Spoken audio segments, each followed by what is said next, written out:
kembali ya. Kita sambut kembali Mas Tio. Gimana deadline-nya sudah ready ya? Sudah ready? Sudah ya? Sudah ready? Oke. Teman-teman, tepuk satu.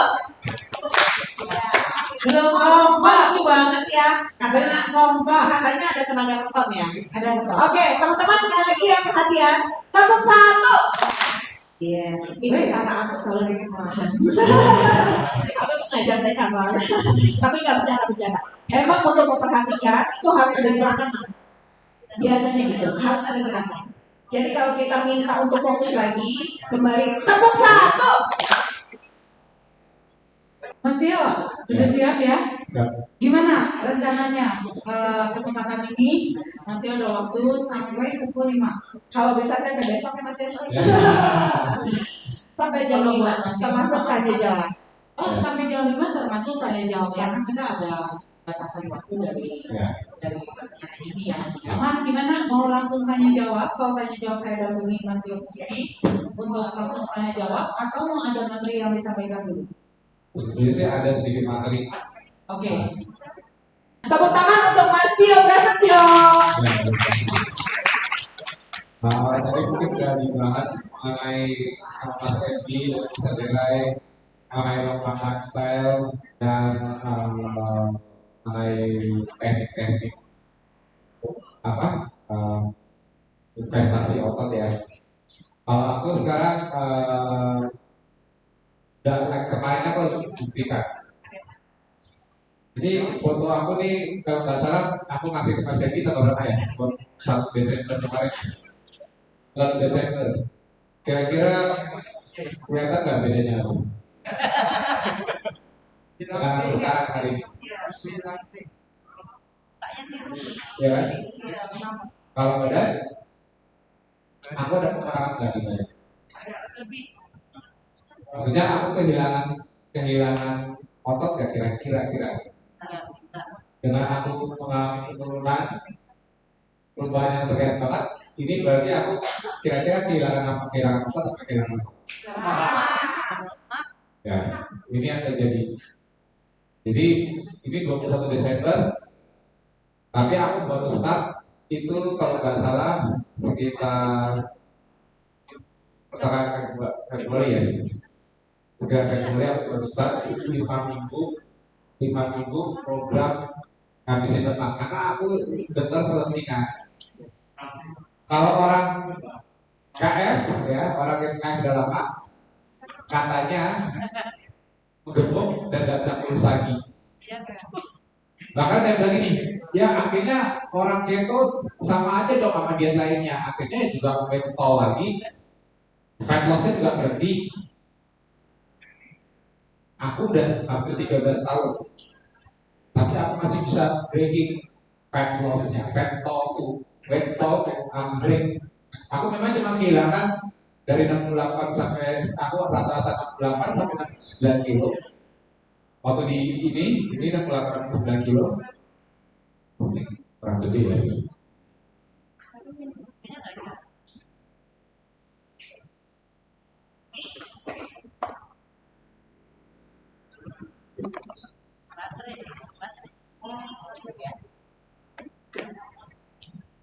Nanti.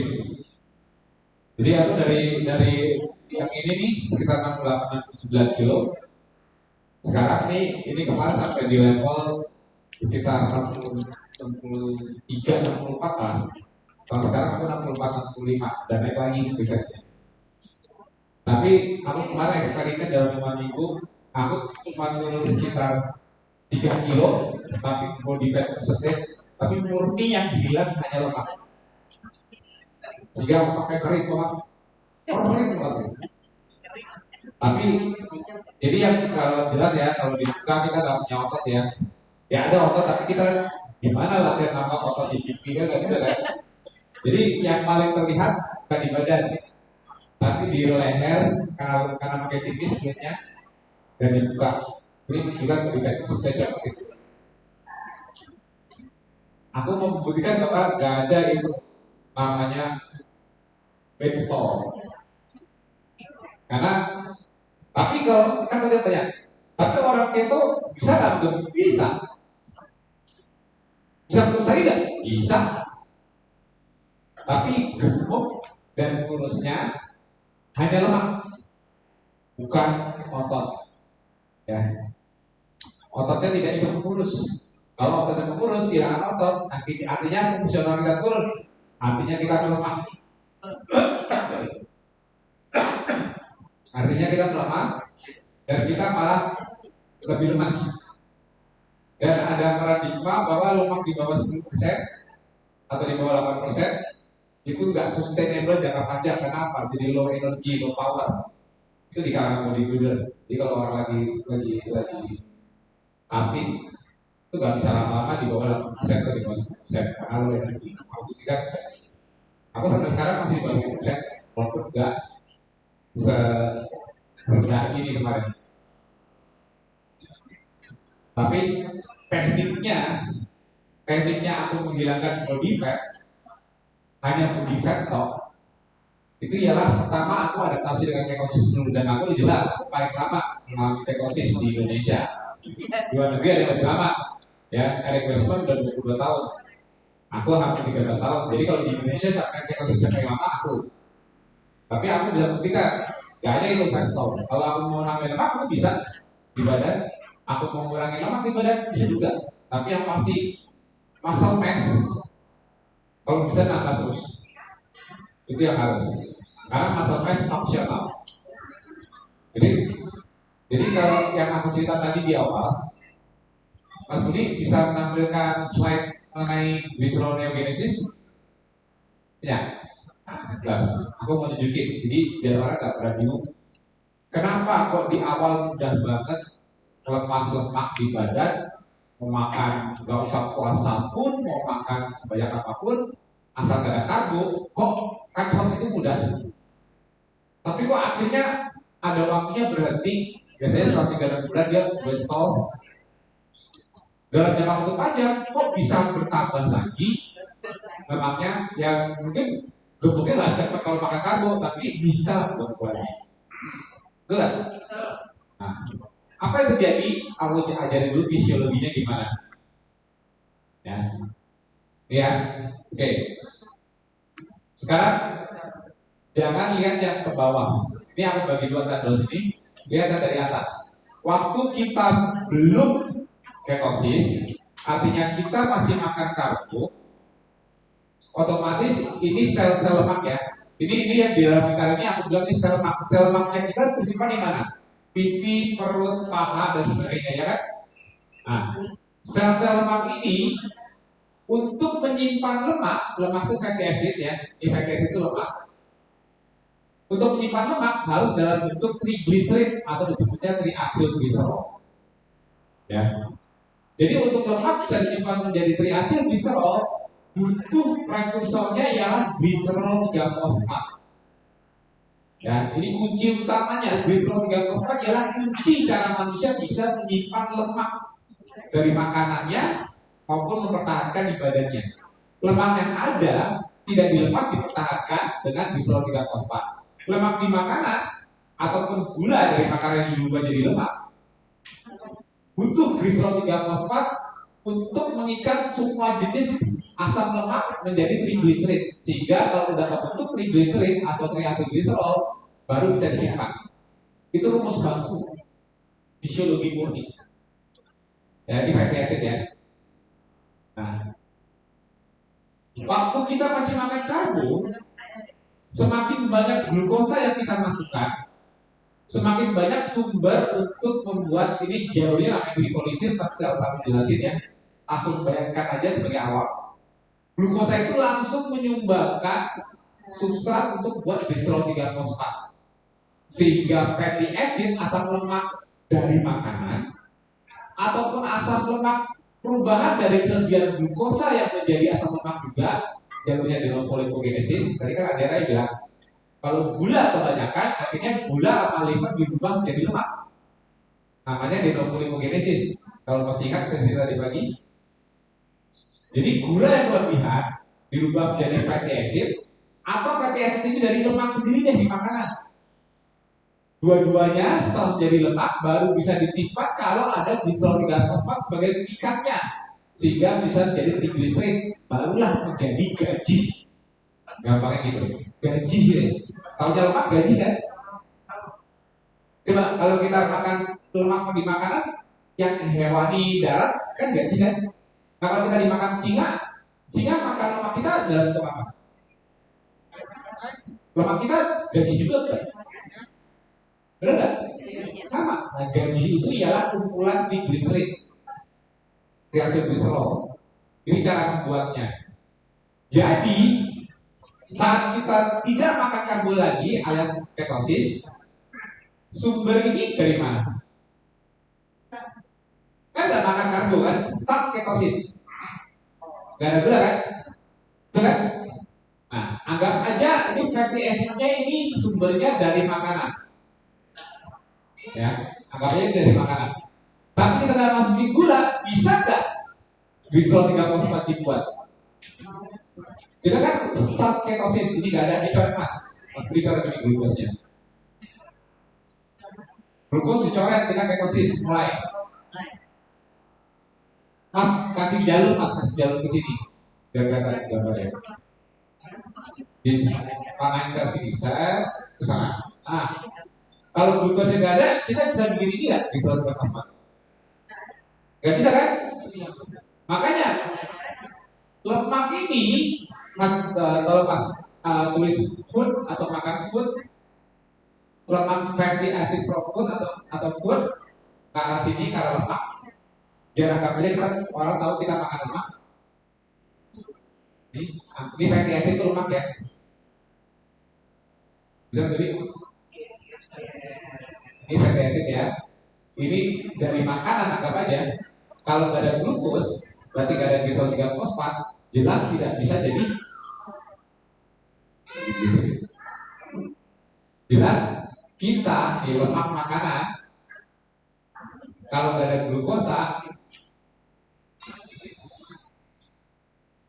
ini digarisin mas, nah tapi nggak ada glukosa nggak bisa kan jadi ini. Itulah makanya tanpa puasa pun nggak makan karbo turun nggak berat badannya, hilang lemaknya. Makan lemak yang banyak ekses kemudian bisa nggak diikat disimpan di sel lemak? Fat loss-nya kayak wih gampang banget nih buang lemak, betul nggak? Tapi kalau tubuh selalu tidak bisa menyimpan lemak dari makanan misalnya, karena kita tidak makan karbo, lama-lama ini bisa habis nggak simpanannya di sel lemak? Bahaya nggak kalau lemak kita habis? Kemampuan survival kita turun nggak?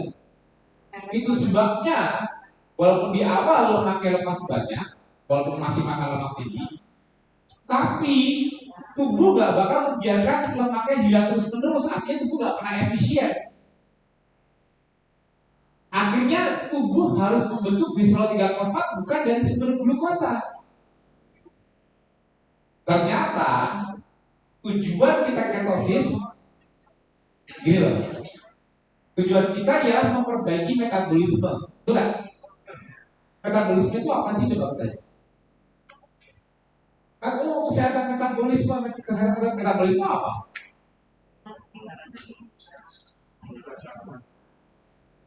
Betul? Proses pengolahan. Ya? Proses pengolahan. Pengolahan? Metabolisme proses pengolahan? Olah makanan menjadi jelas. Hanya itu.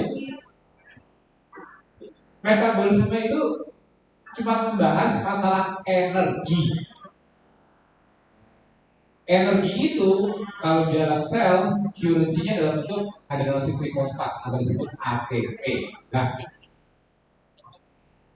Nah, kalau membahas itu berarti sel-sel di tubuh manusia sumber energinya itu ATP, yang buatin organel yang namanya apa?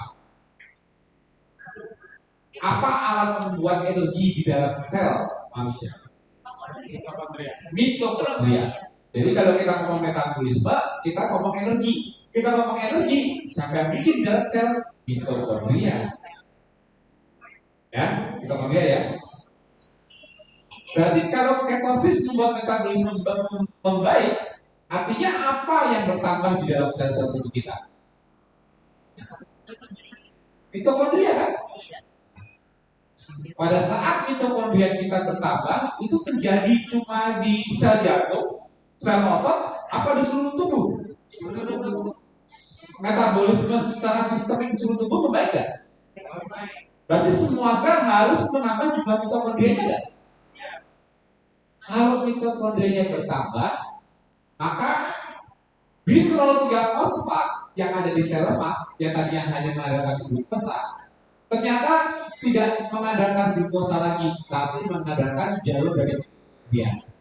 Jalurnya ialah nih dari sini, Mas bisa kasih garis Mas Budi, dari pirufat, oksalosetat, ini bukan sini Mas, ini kebiasaan ini apa saja? Ini bukan pakai asid, kebiasaan 3 fosfat sini. Ini dari pirufat. Nah, ini ke bisphenol 3 fosfat. Sekarang warna yang biru tadi ada warna merah ya.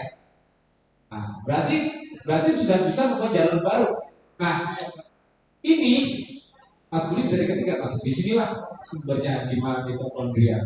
Jadi pirufat ini lantak pirufat ini masuk ke dalam ini di lingkar ini masuk ke mitokondria. Di sinilah organel mitokondria. Lingkar ini. Jadi kebayang ini mitokondria. Nah, mitokondria. Mitokondria itu. Nah, kalau mitokondria bisa mengubah substrat yang bukan dari glukosa, tapi lantak maupun amino asid untuk menjadi substrat pirufat, oksaloasetat, fosfoenol pirufat sampai kembali ke bisphenol 3 fosfat. Nggak usah dihafalin, tapi jalur ini terbentuk mengandalkan mitokondria. Artinya dulu waktu masih gemuk, mitokondrianya sedikit, mengandalkan glukosa untuk buat bisphenol 3 fosfat. Setelah mengurus, sel-sel lemaknya udah berkurang, lemaknya, mitokondrianya tambah banyak nggak? Tidak, Pak. Kalau mitokondria tambah banyak, artinya perlu harus pakai glukosa nggak untuk membuat bisphenol 3 fosfat? Nggak harus, bisa pakai laksat, amino asid dan sebagainya. Diubah di mitokondria menjadi bisphenol 3 fosfat untuk mengikat lemak fatty acid di badan maupun di makanan. Makanya yang udah lama jalan KF, yang udah lama ketosis, turun terus gak beratnya? Turun terus gak berhenti gak? Berhenti kan? Sekarang udah berhenti nih ya. Kalau berhenti, terus makannya lebih banyak dibanding expenditure-nya, misalnya gak olahraga, atau olahraga sedikit tapi makannya lebih banyak, menggemuk lagi gak? Artinya mampu gak mitokondria berubah? Ya, itu yang aku maksud.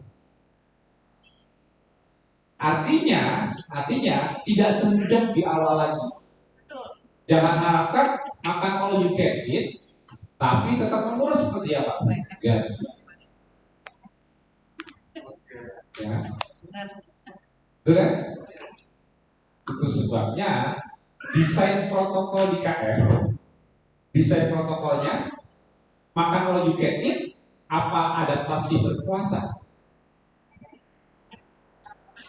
Induksi ke konsolidasi ke maintenance yang berbeda apa? Jendela apa yang berbeda? Jendela makan makin panjang atau makin pendek?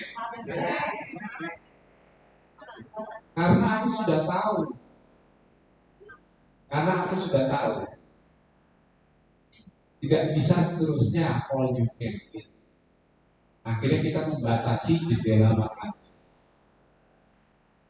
Kalau makan 8 jam dibanding makan 6 jam, kalau makan 4 jam, mana yang makan lebih banyak? Yang masih 8 jam kan? Iya. Benar nggak? Nah, jadi efisiensinya juga diingatkan dengan pembatasan jendela makan. Artinya kita melatih kemampuan untuk tidak makan. tapi terkontrol, tidak stres.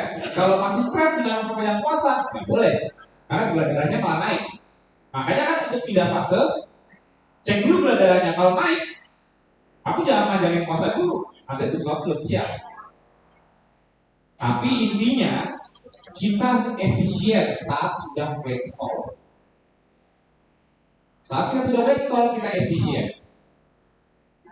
Terus lemak di makanan yang dimakan kemarin-kemarin yang kita nggak bisa nyimpan, bisa disimpan nggak sekarang? Jangan. Kalau kita makan kebanyakan lemak, kan energinya besar, tapi kita nggak gerak. Kira-kira disimpan apa tetap dibuang-buang kayak dia?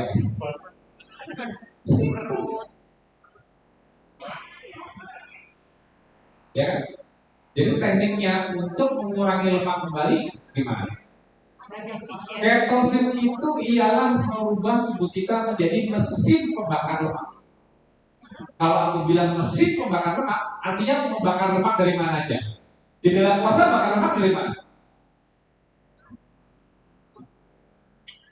Untuk energi kan kita nggak pakai gula lagi, artinya kita bakar lemak. Nah kalau di dalam puasa kita bakar lemak dari mana? Beda kan? Kalau di dalam makan,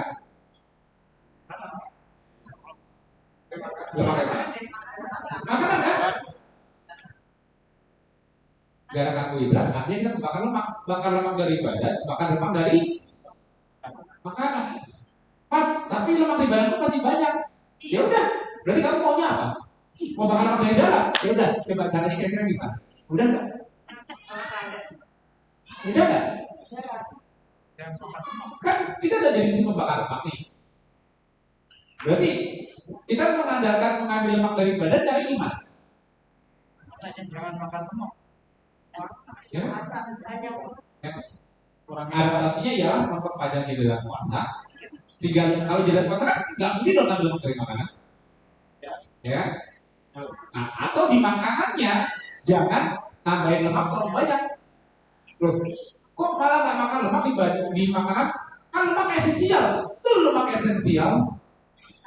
Aku untuk menjadi body fat segini, aku nggak menghindari lemak. Yang aku makan apa? Ikan. Ikan ada lemaknya nggak? Benar? Jadi lemak yang asli ada di hewannya. Makan ayam misalnya, makan semua ayamnya, karena lemaknya juga ada kandungan esensial. Makan ikan semuanya ada lemak esensial. Tapi nggak perlu memperbanyak. Aku makan ikannya satu, santannya seliter. Minyak gorengnya seafrek. Artinya apa? Artinya kita memasukkan lebih banyak energi lemaknya dan bisa disimpan nggak kira-kira? Tapi di awal aku makan berminyak-minyak nggak kesimpan, mas ya betul. Kan di awal kamu tak efisien ngambil gula.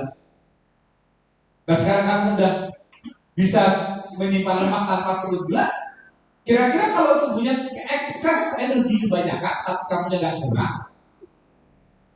kamunya nggak olahraga, maunya makan nggak ada karbo, tapi terus pengen terus nggak mau olahraga, nggak puasa, kan nggak makan karbo, harusnya terus masuk akal? Nggak bisa. Itulah sebabnya yang aku ajarkan bukan diet, bukan diet. Yang aku ajarkan cuma mengenai makan enggak. Pokoknya jangan makan ini ya, selesai. Aku mengajarkan pola hidup 5 pilar. Bukan makanan. Nanti kalau cuma makanan doang, dia mentok. Saya makan lemak apa, ikan, telur, ayam, daging, all you can eat. Kurus. Karena aku nggak bisa kurus malah menurut dia bingung. Kenapa ya? Itulah makanya aku kasih clue 24 jam. KF itu ialah protokol yang mengajarkan untuk menyelaraskan 24 jam sehari-hari untuk seperti ancestral lifestyle. Caranya fasting, ada makanan kita abstain.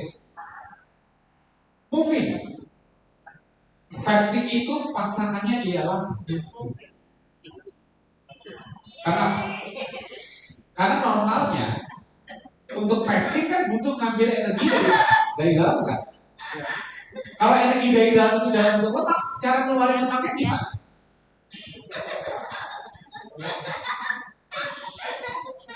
Saling, ya berisik.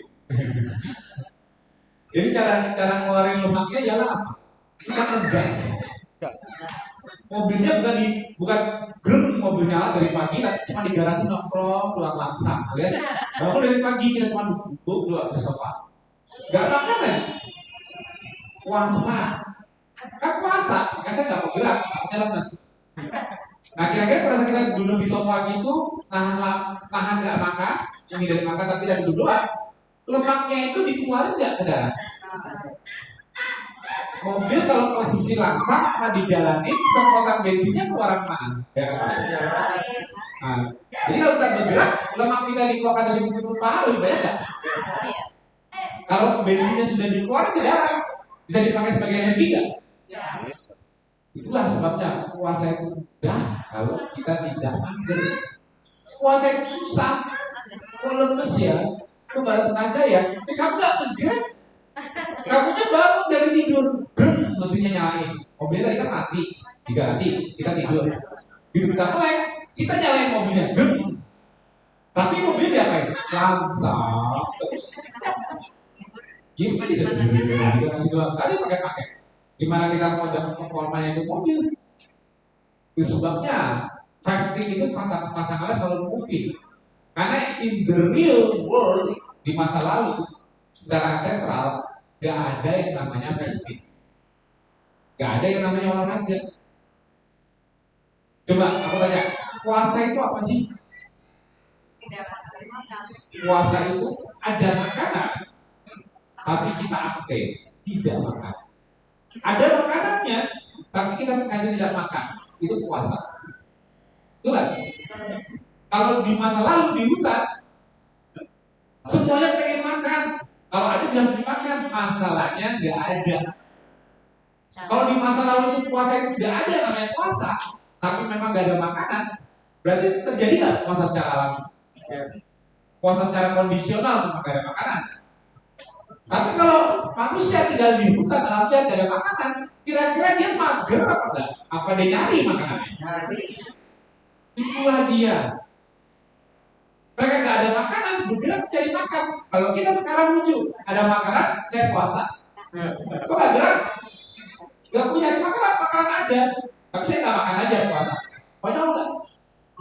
Itulah pasangannya. Fasting itu orang lain pasangannya moving. Kalau kita aktif bergerak, puasa itu mudah. Kenapa? Karena kerasa tenaganya. Kita tegas kok, bensinnya dikeluarin kok, lemaknya bebas kok. Makanya seger. Kalau fastingnya cuma duduk doang, dijamin masih lama ya jam 12 ya. Jam 10 udah krep-krep nih. Coba. Itulah fasting pasangannya moving. Nah, di hutan kita kembali ke masa lalu. Kalau di alam liar nggak ada fasting, nggak ada yang nyuruh olahraga, ya kan? Ada nggak yang nyuruh fitness ke gym, olahraga, nggak ada kan? Tapi kalau mau makan, makanannya dicari apa dipanggil-panggil sini kerja, kayak sini kelinci. Berarti kita olahraga secara unintentional kan, kita tidak niat. Tapi kita kalau mau dapat makanan, kita harus bergerak. Betul nggak? Nah, kalau sekarang, normalnya karena kita nggak punya insting itu kita sudah hilang, ya kita yang bergerak. Niat kan? Kalau dulu nggak usah niat, wajib kalau mau hidup. Nah, sekarang yang ketiga, relaxing. Ya, fasting, moving, relaxing. Sekarang sehari-hari dari bangun pagi, seharian kalian nyari apa sih? Sekarang setiap hari dari hari Senin sampai hari Sabtu atau hari Jumat, dari bangun pagi melek nyari makan, beli makan kali. Yang dicari apa yang benar-benar dicari? Kalau duitnya udah dapat, kalau duitnya udah dapat, saya gimana? Kan dari pagi dia cari duit, dapat duitnya, rasanya gimana? Nah, Relax. Bisa relaksasi kan? Habis itu duitnya buat beli makan, enak gak rasanya makan? Kalau duitnya kayak gak kumpul kurang terus, relax kan? Kalau duit baru dapat, ada yang minta duitnya, bayar utang. Bisa relax gak? Kompleksitas hidup sekarang. Kalau orang di hutan, yang dicari apa dasarnya dari pagi bang? Cari makan, itu baru bener cari makan. Kalau sekarang cari makan, itu beli makan. Gak pegang-pegang makanan, mana sih ada sekarang orang cari makan? Gimana ya makanan, tempat sampah, makanan ada. Ya kan, bener. Akhirnya yang benar-benar dicari adalah uangnya kan. Nah kalau di hutan kalian cari apa? Ada nggak orang cari uang di hutan? Ada ya uang. Ada yang terpaksa ya uang nyangkut. Ada nggak? Yang dicari benar-benar cari makan nggak? Nah kalau mereka dapat makanannya, dapat pancingannya ikan, dapat buruannya kelinci, kijang, apa yang dirasakan? Relax ya? Sama kayak kalian relax, dapat duit nggak? Sekarang masalahnya cari duit sekarang gampang. Ya, cari duit sana. Kalau pun gampang, terasa cukup gak? Oh aku dapat duit 1 juta, aku kenyang. Hah? Kalau dapat kambing, wah puas apa? Ngabisin aja belum tentu bisa. Bisa nggak ngabisin 1 kambing penuh? Diburu dimakan sendiri nggak habis. Tapi udah terasa puasnya kan? Wah ini bisa dibagi-bagi nih malah kalau aku kenyang. Tapi kalau dapat duit, kambing berapa sih harganya? Kambing berapa desa? Kambing yang dulu. Ada yang pernah beli kambing nggak? 2 juta deh. Nah, sekarang kalian dapat 2 juta, sebenarnya kayak orang nemu kambing di hutan, aku cuma 2 juta alhamdulillah. Kan biasa aja kan? Ya, tak sebutan itu bayar bagian istri. Saya malah sih. Ya, senang sih ya, tidak senang kambing. Padahal seharga kambing. Kalau kambing ketemu di hutan, saya ketemu di hutan, kambing mas. Kalau kambing ketemu di hutan, dimakan, ya kita udah habis. Jadi efek ketemukan kambing, efek berburu, rileksnya itu lebih tinggi dibanding berburu uang. Karena berburu uang tidak akan pernah cukup sama keberadaan berat, tapi kalau kita sekali nemuin makanan, rileksnya lebih tinggi. Betul nggak? Itulah dia. Terus gimana mas saya supaya rileks? Ya, mulai berpikir berbeda. Jangan rileks berdasarkan duit, rileks berdasarkan makanan. Sama seperti orang dulu. Waktunya kamu masuk jam makan, kamu harus merasa tenang. Kenapa? Akhirnya saya makan. Makan harus membuat kita rileks dan senang seperti di masa lalu. Kalau sekarang kita makannya nggak enak, kalau banyak pikiran. Sedangkan mereka kalau sudah ketemu makanan, masih ada pikiran nggak? Pak, diburu dapat di kambingnya 3 diolah, dimasak. Gak kepikiran, oh kemarin gua makan kambing, gua kasih makan ke sana. Tambah lagi ke tetangga, ini utang jantungnya dikasih kan enggak? Kalau sekarang kita dapat duit, ini buat bayar ini, buat bayar ini, buat bayar ini, kan? Mulai berpikir apa yang kita makan, itulah yang membuat kita relax. Hari ini mau makan apa? Ikan. Relaxlah seperti makan ikannya. Bersyukurlah dalam makanan. Karena apa? Intinya untuk hidup itu makan. Walaupun mediatornya uang. Mungkin uang sudah didapat, tapi aku yakin orang-orang di sini yang hadir untuk makan sehari sekali mampu nggak? Mampu kan? Bersyukur nggak? Benar bersyukur. Nggak pernah stres. Gini. Yakin? Ayo. Yang bilang saya bersyukur dengan makanan oke. Berarti itu logikanya kalau kalian bersyukur dengan makanan kalian nggak pernah stres dong. Karena di hutan mereka sangat bersyukur dengan makanan. Kalau kalian bilang saya bersyukur dengan makanan saya, tapi kok masih susah tidur, masih banyak pikiran, masih suka marah-marah. Berarti bersyukur dengan makanan. Ya itu kan makanan masih bersyukur. Saya kan masih banyak utang yang ini. Itu dia salah. Kalau untuk mensyukuri uang itu susah kan nggak pernah juga. Syukuri yang udah masih datang apa? Makanan. Selesai. Jangan kita harus. Aku baru senang kalau aku udah punya sekian. Aku baru senang kalau aku udah punya mobil. Aku baru senang kalau ini. Aku baru senang nanti kalau udah tanggal 25. Sekarang baru senang. Tanggal 25 baru aku bisa dunia. Apa? Baru gajian soalnya. Itu suatu konsep yang salah. Di alam liar nggak seperti itu. Setiap hari harus relax. Triggernya cuma gampang. Makan. Ketemu makanan, relax, nggak banyak pikiran, makan pun enak. Kalau makan kekenyangan akhirnya apa? Tidur. Tidur bangun pagi, repeat the day, cari makan lagi. Ketemu makan, relax lagi. Makan kenyang lagi, tidur lagi. Sehat gak orang yang kayak gitu lagi? Kira-kira orang yang hidup di hutan ini mereka hidupnya bisa melakukan seperti itu setiap hari pakai ilmu apa insting alam? Jadi kalau udah saya mau back to nature, mau kembali ke alam kayak apa sih? Biasanya kan daun-daunan, saya jadi playground. Kan di alam banyak daun, jadi yang harus makan daun. Salah itu back to nature ala daya. Back to nature yang sebenarnya coba kamu tinggal di nature. Gak percaya, kamu bilang buat itu daun. Kalau sekarang kamu back to nature makan daun tapi pakai sambal, mayonnaise, saponin. Tapi kan daun yang dimakan. Kalau benar-benar back to nature kembali benar-benar kamu tinggal ke alam, jangan bawa apa-apa. Mau nggak makanin daun-daunan? Aku udah cukup. Ini ada daun kangkung, ada bayam, saya hidup. Di alam banyak. Tapi bikin-bikin masaknya kayak kemarin enakan kalau ini di sambal ini ya, enakan dibikin cak kangkung ya. Kalau kita kok rasanya gini ya. Jadi kalau mau tahu back to nature sebenarnya, benar-benar coba ke nature. Lihat yang kamu cari apa.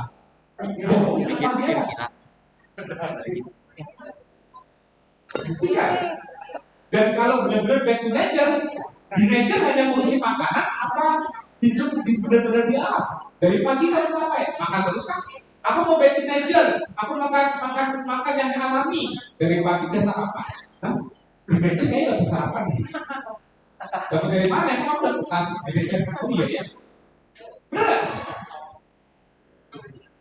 Aku mau back to nature ya diomongin makanan terus. Gak olahraga, gak gerak, udah. Kan aku mau back to nature. Di nature kan alam liar. Emang kalau di nature kamu bisa makan tanpa perlu nyari. Aku mau back to nature dan banyak pikiran stres. Emang di alam kamu mau stres apa? Jadi kalau mau lihat back, kalau kita mau benar-benar kembali ke back to nature, bayangkan 24 jam di nature. Di nature kalau matahari udah tenggelam, kamu bakar kayu, bakar api unggun untuk bakar makanan atau sekedar menghindari gelap total, mau nungguin api unggun sampai jam berapa? Aku back to nature, tapi nonton bola dulu sampai jam 12. Gaya hidup itu back to nature dia. Gak ada makanan itu semua alami, nggak pakai MSG, nggak pakai apa-apa. Sekarang jam berapa? Jam 10 malam. Di nature ada nggak orang yang jam 10 malam? Di masih apa? Di akhir pun. Tanpa ilmu kamu hidup di alam liar, sehatnya terbentuk alami. Tanpa ilmu, kenapa? Karena ruang dan waktu, insting primitif manusia yang menyelamatkan mereka, bukan ilmu sains sekarang. Itu enggak? Sekarang kita berusaha nyari ilmu kesehatan untuk kita tetap sehat. Betul? Adil enggak? Berarti kalau orang di alam liar nggak bisa jadi ilmu kayak kita, mereka gampang sakit dong. Gampang obesitas dong. Gampang diabetes dong. Ternyata enggak kan? Justru kalau mau melirik secara hidup sebenarnya, lirik secara hidup in nature, real nature, selama jutaan tahun belum ada perkotaan di bumi. Bagaimana kalau sesuai nature? Itulah pola hidup tersehat mengikuti nature alam. Apa yang diikuti?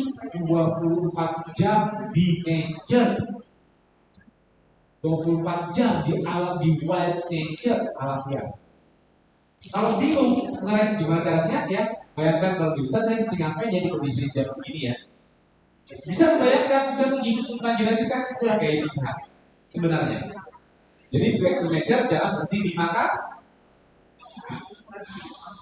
Oke ya? Itu basic utama yang mau pelajarkan adalah cara hidup sehat ala ancestral lifestyle. Itu kunci dasar fondasi KM. Terus mengenai sekarang pentingnya membangun otot seperti yang dijelaskan oleh Adere tadi. Kenapa yang aku sarankan ialah justru malah investasi nambah otot? Karena kalau cuma untuk membakar lemak itu mudah. Untuk menambah otot itu sulit. Kayak aku tadi, aku bisa nurunin dari body fat 13% sampai di bawah 8% cuma dalam waktu 5 minggu. Cepat kan? Nah sekarang kebalikannya. Kalau aku sekarang, itu aku cuma hilang 3 kilo. Kalau sekarang aku mau nambahin massa otot 5% aja nambahin massa otot 5%. Bisa nggak aku dalam 3 minggu? Dalam 5 minggu? Nggak bisa. Ini aku lagi program mau balik ke 68 kilo lagi, kayak seperti Desember. Tapi body fat tetap di bawah 10%.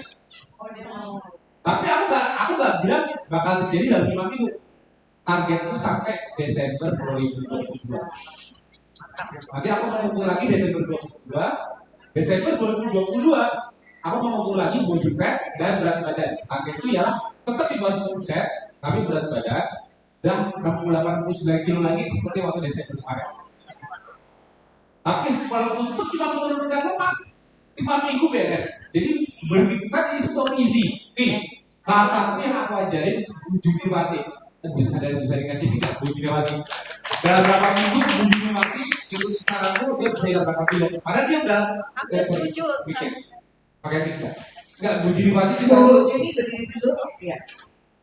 Ini salah satu yang lagi aku ajarin cara breaking. Ini daftar grupnya di mana saya daftar dulu. Enggak, Bu Juni kita dulu udah jalanin KF dari kapan dan kapan terjadi web store-nya? Juli 2017. Turunnya gampang sekali. Waktu awal mulai Juli. Iya, betul. Sampai 68. Ya, dari 94. Tapi hasilnya berat waktu itu. Terus selama 3 tahun saya disiplin. Setahun, nah itu, mohon maaf. Naik lagi saja. Naik 7 kilo. Naik 7 kilo? Iya, 7 kilo. Bingung nggak kenapa ya? Dulu nggak apa-apa. Nggak ada makan nasi, nggak ada mie, tapi ada snack-snack Ya, gitu. malah kebanyakan snacknya. Keto fight.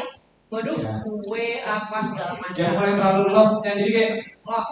memasukkan lebih banyak dibanding mengeluarkan. Tapi saya tetap bilang saya orang keto. Ya pasti kan nggak makan karbo. Bener dong? Betul. Tapi bisa bertumbuh nggak? Jadi kalau dia Ikut WF mas, Jadi, WF. ya. WF 3 hari turun cuma sekilo. Kan ada paradigma yang bilang kalau orang nggak makan karbo nggak bakal bisa gemuk. Gemuk. Bohong nggak? Ini di perut. Karena fatnya di sini terus Ya, belajar. artinya lemaknya bisa disimpan lewat glycerol neogenesis kembali enggak? Nggak perlu masuk ke sumber gula kan? Ya, iya, tapi tetap Bisa weight disimpan. stall. Gitu yang masuk. Weight stall dan bisa fat gain. Ini mas, yang membuat saya walking signs, gula darah saya naik. Saya kan punya diabetes DM. Dari 500 setelah keto bisa 80-85. Setelah ikut Fish Challenge dari Mas Tio 70-67. Periksa keton juga sih, ya alatnya. Ya, terus Tinggi ketonnya. Tapi sekarang ini udah 7 hari, 10 hari ini setelah ya. Tinggal bagus aktivitas.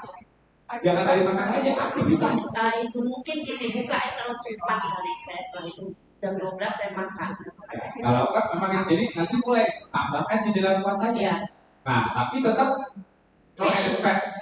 Jadi jangan hindari lemak di makanan, tapi jangan berlebihan di added fat. Boleh digoreng nggak habis ini? Ya, sekali-sekali boleh. Tapi paling baik ialah benar-benar lemak kalau gini. Kalau kita di hutan, kita kambing, bisa disantani nggak? Ayam bisa digoreng nggak? Tapi ayam, kambing dan sebagainya ada lemaknya nggak? Ada. Kebanyakan kita sekarang suka lupa. Karena memang craving kita tidak nyari gula lagi, tapi nyari yang gurih-gurih yaitu lemak. Kita adding too much fat. Tapi saya gula darah saya udah bagus. Nah, itu dia. Blood pressure juga bagus. Betul. Jadi lemak esensial kita tetap dapat, tapi kita tidak perlu ekses lemak. Tepuk tangan buat Bu Juni. Oh iya tadi berapa minggu? 7 minggu. Mulai 1 Februari. 1 Februari sekarang berapa? Hampir 7 kilo.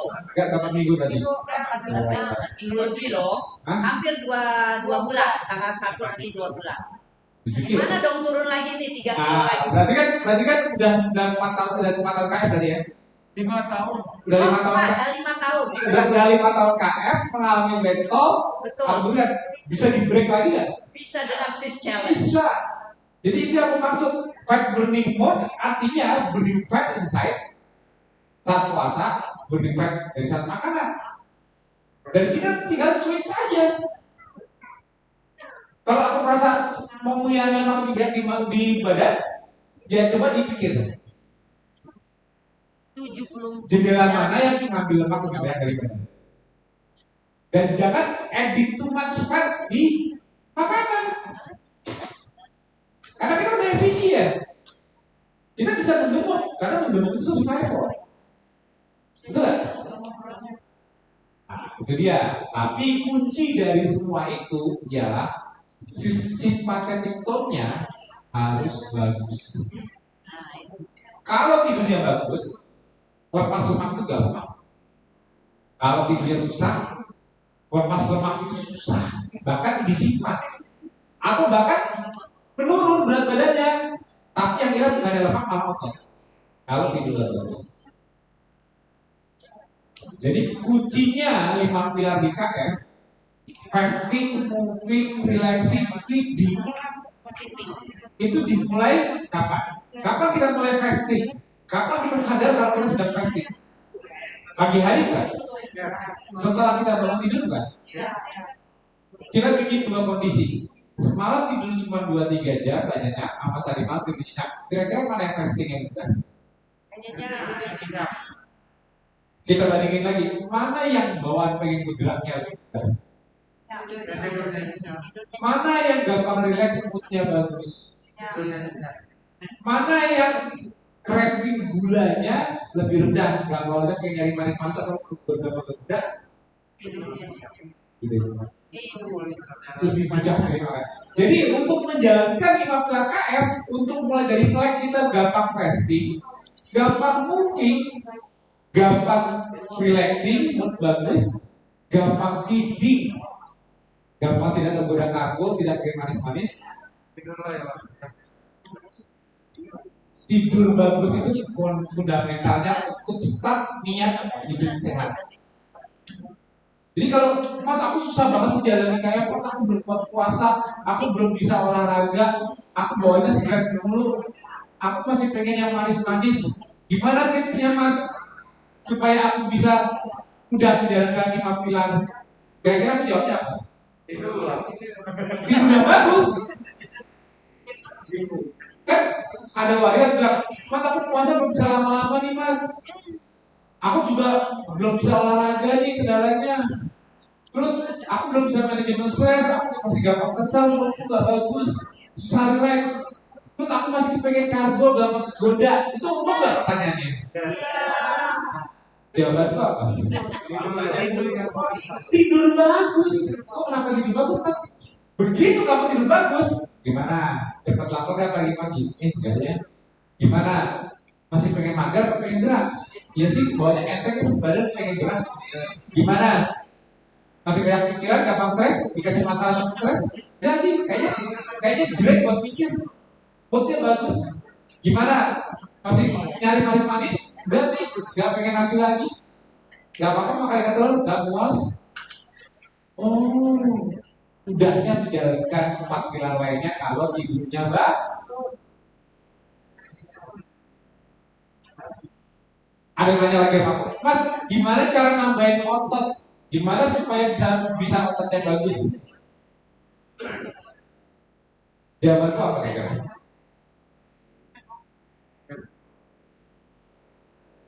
Gimana saya bisa menambah massa otot? Yang pasti otot itu baru akan dibuat setelah ada demand, Mas Budi. Bagaimana cara sel otot terbentuk? Yang pertama, secara fisiologi. File pertama, ya bisa lebih dari kamu. Ini fisiologi penting ya, mengenai apa yang kita lakukan dengan sel otot kita. Ini fiber, muscle fiber di otot. Di otot kita itu tersimpan stem cell disebut namanya satelit cell untuk bangun otot baru. Posisinya dia ada di permukaan fiber ini. Tapi dia baru menjadi sel otot baru kalau ada triggernya, ada aktivasinya. Seperti contohnya kerusakan. Baru activated satelit cell ini atau stem cellnya otot, dia bakal proliferasi, membelah jadi banyak. Sebagian kembali menjadi stem cell untuk self renewal, jadi populasi stem cell supaya bagus, dia kembali lagi. Sisanya akan mengalami diferensiasi menjadi fiber, menjadi sel otot lagi, sehingga menambah jumlah sel ototnya. Berarti fibernya ini menebal, ototnya bertambah. Ini prosesnya, menjadi terminal, menjadi sel. Ini prosesnya ya. Aktivasinya ini, contohnya apa kira-kira aktivasi yang membuat stem cell ini berubah menjadi sel otot baru? Apa yang mengaktifkan ini triggernya? Next slide, Mas. Ya. Nah, ternyata secara fisiologi cellular response yang membuat stem cell dari posisi quiescence atau diam menjadi aktif, ya, itu di-trigger oleh sistem imun juga. Kalau kita latihan beban atau olahraga, kita merasa sakit nggak badannya? Sakit itu apa sih? Inflamasi bukan? Sakit itu inflamasi kan? Ini mediatornya inflamasi. Ada neutrofil, makrofag dan sebagainya. Jadi sel-sel imun pertama yang akan lari ke lokasi injury itu yang merangsang pertumbuhan otot, membuat satelit sel aktif untuk membelah cepat. Tapi kuncinya untuk menjadi otot yang bagus, sehat ialah sudah mengalami diferensiasi. Artinya ini saat injury itu terluka. Kita kalau latihan beban terluka nggak ototnya? Saat injury kita mengundang sel-sel imun, ini sel-sel imun neutrofil, makrofag tipe 1 dan CD8 T cell yang sifatnya pro-inflamasi. Tapi saat kita mau jadi otot, udah sampai di sini, jadi otot, kita butuh anti-inflamasi, ya. Anti-inflamasi yang berperan di sini ialah Treg ya, dan M2 makrofag. Dia dua-duanya sifatnya ialah anti-inflamasi. Next slide. Ya, ini sekilas aja ya. Ini diferensiasi yang bilang tadi. Ini self renewal. Ini cara kan kalau cuma otot nggak dilatih berkembang, kan benar-benar dari fisiologinya ya. Ternyata itu melibatkan sistem imun kita. Karena sakit inflamasi itu trigger dari injury untuk penambahan jumlah otot. Jadi kita justru untuk menambah jumlah otot kita harus menyakiti diri. Makanya kan angkat beban itu menyakiti diri kan? Kayak disobek gitu katanya ototnya. Iya. Sobek-sobek otot Tujuannya tujuan itu aktivasi dari biogas ini. Satelit sel. Agar dia mau proliferasi. Di sini sitokin untuk inflamasi. Nah, baru setelah itu dia yang kita cari ialah otot yang udah jadi, benar? Melukai tapi kan pengennya udah jadi otot. Jadi ototnya di sini. Setelah dia mengalami diferensiasi, ini baru proliferasi, membelah. Tapi jadi ototnya disebut diferensiasi. Yang mempengaruhi ini ialah di sini sisi inflamasi, di sini sisi harus anti inflamasi. Next slide. Ini regulation of muscle growth and regeneration by immune system. Jadi imun sistem itu mempengaruhi perkembangan dan regenerasi otot. Penting kita harus tahu ini. Sistem imun manusia itu berperan dalam growth. Makanya kita mengalami sakit, inflamasi untuk merangsang kerusakan merangsang imun sistem yang pro inflamasi datang. Tapi untuk regenerasi terjadi, jadi sebenarnya kita harus segera kembali ke anti inflamasi. Jangan merasa sakit terus. Betul tidak? Next slide. Dan regulatory T cell ini ialah regulator dari tisu limfer dan regenerasi. Gak usah, aku gak bisa nerangin karena waktu pendek. Tapi apalagi ya, regulatory T cell, Treg, sel salah satu sel imun ini kuncinya untuk aku mau menambah jumlah otot, pastikan Treg selalu siap.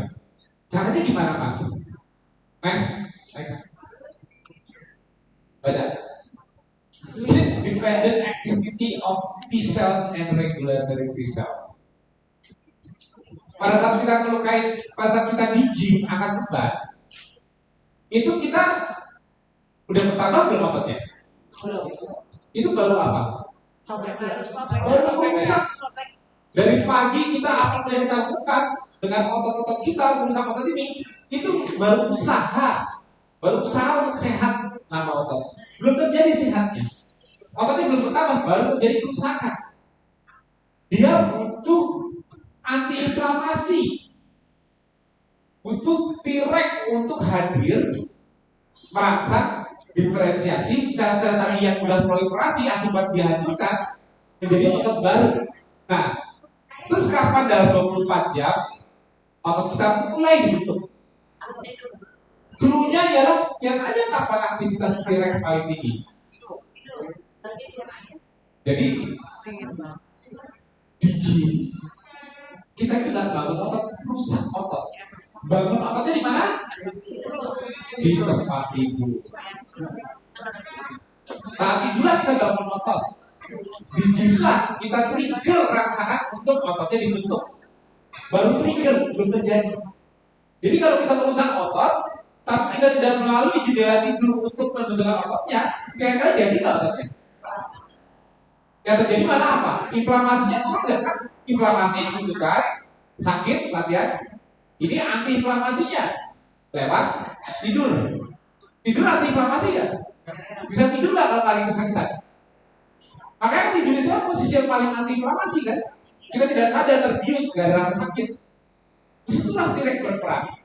Di saat kita tidak merasa sakit lah, otot dibentuk. Tapi pada saat kita tidur kurang, kira-kira inflamasinya tinggi nggak nantinya? Bukannya bertambah, ototnya malah tambah hancur terus. Itu teknik itu. Next. Mas Alif mau nungguin ayah katanya. Ambil ayah ya. Nih, ini aku cepat nih. Jadi dari mulai injury, inflamasi, early regeneration dan muscle growth. Ya, kuncinya ialah transisinya satu sel dari diam berkembang. Ini positotik, akhirnya diferensiasi, akhirnya jadi muscle fiber. Jadi inflamasinya harus makin turun. Makropak juga sama, dari M1 kembali ke M2. Next. Nah ini makrofag yang tipe inflamasi juga harus berubah menjadi M2. Baru M2 makrofag yang mendukung regenerasi and growth. Ini baru triggernya, rasa sakitnya. Ini regenerasinya. Next. Ya. Ini share signaling system dari myeloid mediated cell ya. Oke, next. Ini state dari deocclusion ke proliferasinya, sel cycle-nya, metabolismenya. Dari fatty acid dia ke glycolysis, endpointnya meningkat. Ini saat lagi dirusak. Makanya kalau kita latihan beban, tadi ada yang makanya apa? Kalau lagi latihan beban, yang lebih dipakai apa? Lemak apa gula? Ini nggak ada gula. Gula itu artinya glycolysis. Makanya pada saat kita lagi santai, resting, otot pakai lemak. Tapi pada saat dipakai kontraksi dirusak, otot pakai gula. Gulanya yang buatnya siapa? Timber. Kebanyakan nggak buatnya? Apa cukup sesuai kebutuhan? Karena kalau ini berlebihan, kira-kira inflamasi yang terjadi bisa berhenti nggak? Apa terus-terusan? Kan inflamasi butuh gula. Tapi kalau gulanya disiram terus, bensinnya kebakaran nggak? Makanya harus kembali ke metabolisme lemak nggak setelahnya. Artinya kita bisa olahraga itu sama resting. Nah, restingnya itu ya bisa menurunkan inflamasi, mengembalikan metabolismenya tadinya pakai gula terus, balik pakai lemak, balik pakai oksigen, ya, sehingga barulah growth-nya terjadi. Ya, jadi betul kan kalau latihan membantu karena stres kan kepada inflamasi kan. Tapi kalau kita berhasil adaptasi, hasilnya sehat kan. Kalau kita nggak berhasil adaptasi alias kapal adaptasi, hasilnya sehat kan? Tidak kan? Malah tambah sakit kan? Jadi puasa olahraga itu ya ikhtiar sehat lewat stres yang diberikan kepada. Tapi kita harus pastikan kita adaptasi dengan stres yang kita berikan sehingga kita jadi sehat. Jangan sampai kita olahraganya dijalankan, puasa dijalankan, tapi kita nggak ngasih bahan baku dan restingnya yang cukup dengan tidur, sehingga kita malah kebanyakan stres di badan tapi nggak recover. Itu adaptasi apa malah adaptasi? Itu yang aku maksud. Jadi walaupun puasa itu ikhtiar sehat, bukan sehat ya, puasa itu usaha sehat. Kalau ada yang nanya, puasa itu sehat nggak? Jangan dijawab. Usaha sehat. Olahraga sehat nggak? Usaha sehat.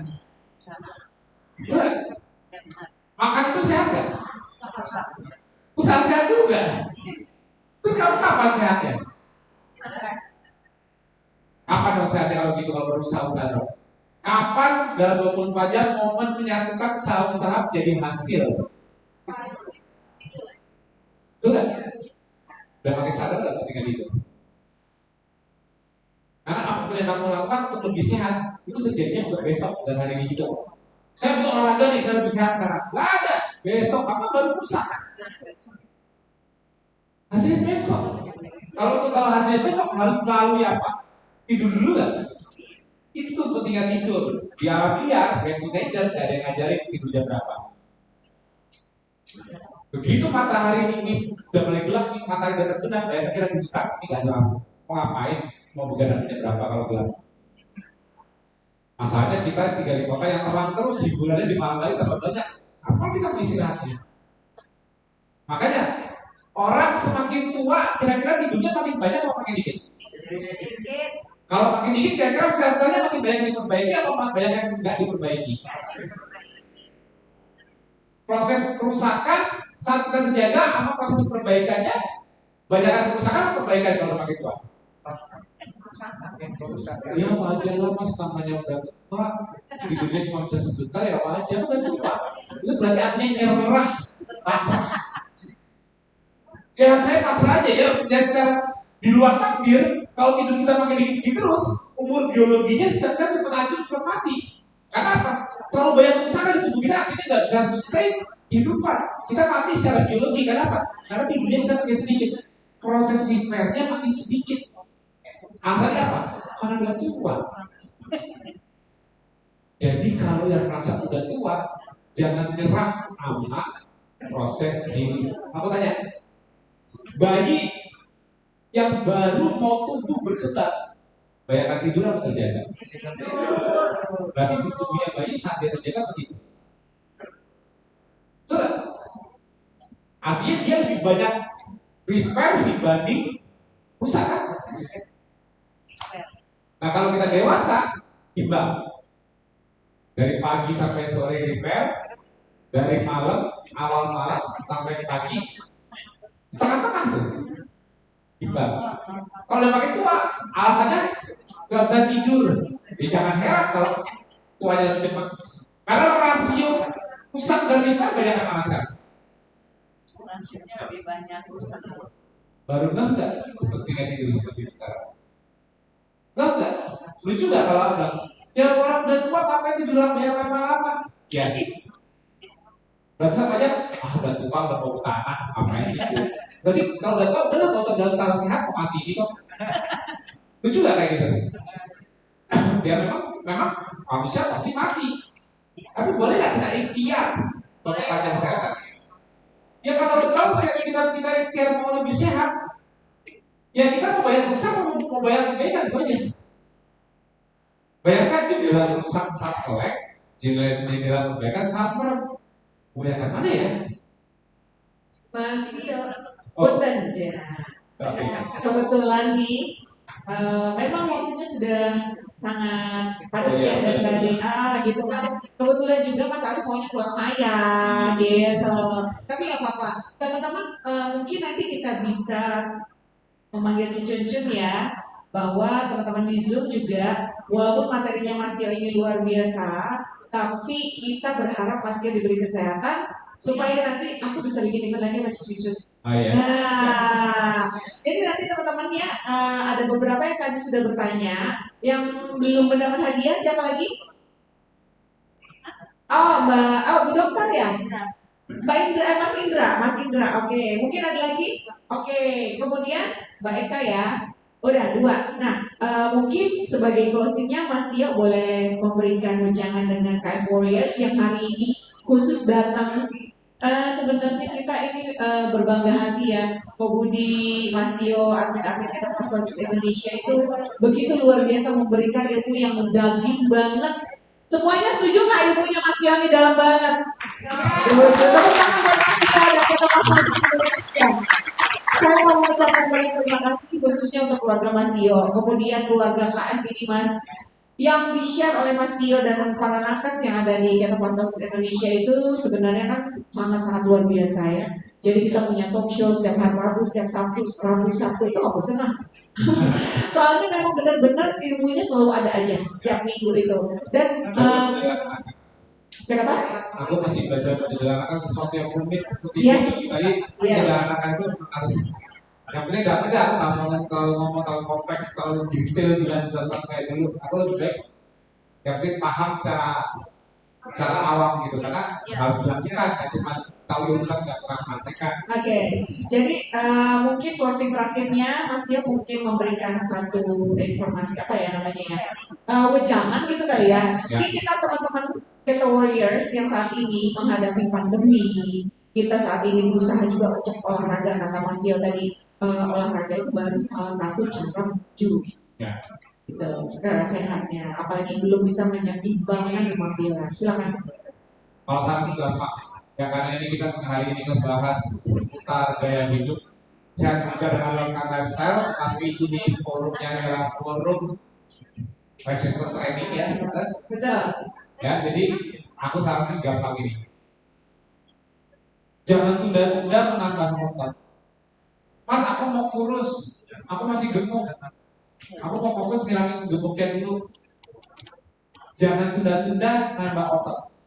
Mengurus itu singkat dan cepat, mudah kalau cuma lemak doang. Tapi untuk menggemuk dengan otot, bayangkan.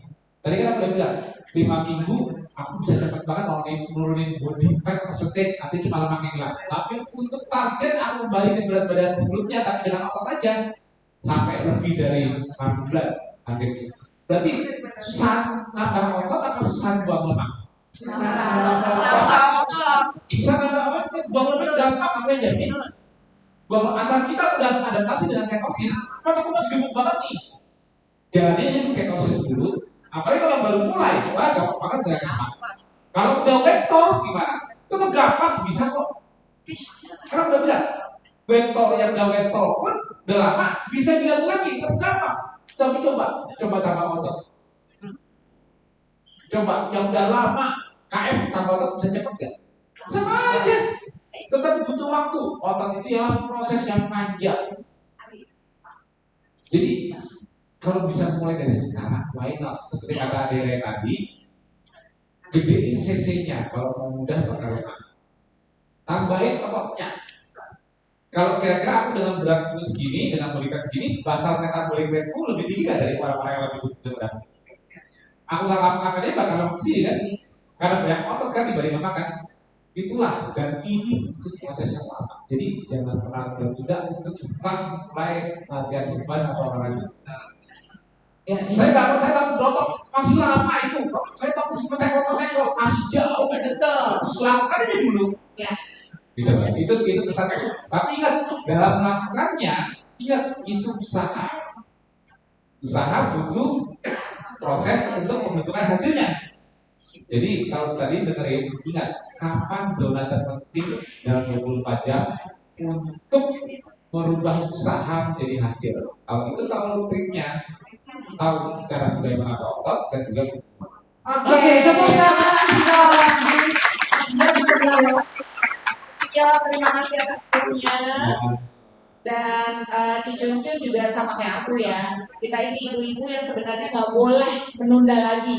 Udahlah, berhentilah. Quit menjadi geng rebahan. Bukan mentang-mentang kayak kamu perempuan yang bapak-bapak, gue kan bukan ibu-ibu gitu ya. Tetap nggak ada alasan, ya mas ya. Jangan ada pembenaran. Mentang-mentang udah ketomastosis, berarti tidak perlu bangun otot. Toh, aku dalam padahal justru kelebihan ketika otot sudah terbentuk itu luar biasa ya mas. Sesinya besar. Tuh, gimana? Mau tetap jadi? Nah, mau tetap jadi bajai? Sesinya kecil gitu ya. Kita aja sih analoginya. Males udah aku nggak mau lagi. Aku mau berubah Pajero, berubah jadi apa Hammer gitu ya, nanggung. Sini gede. Yes. Artinya butuh energi besar untuk maintainnya aja gitu.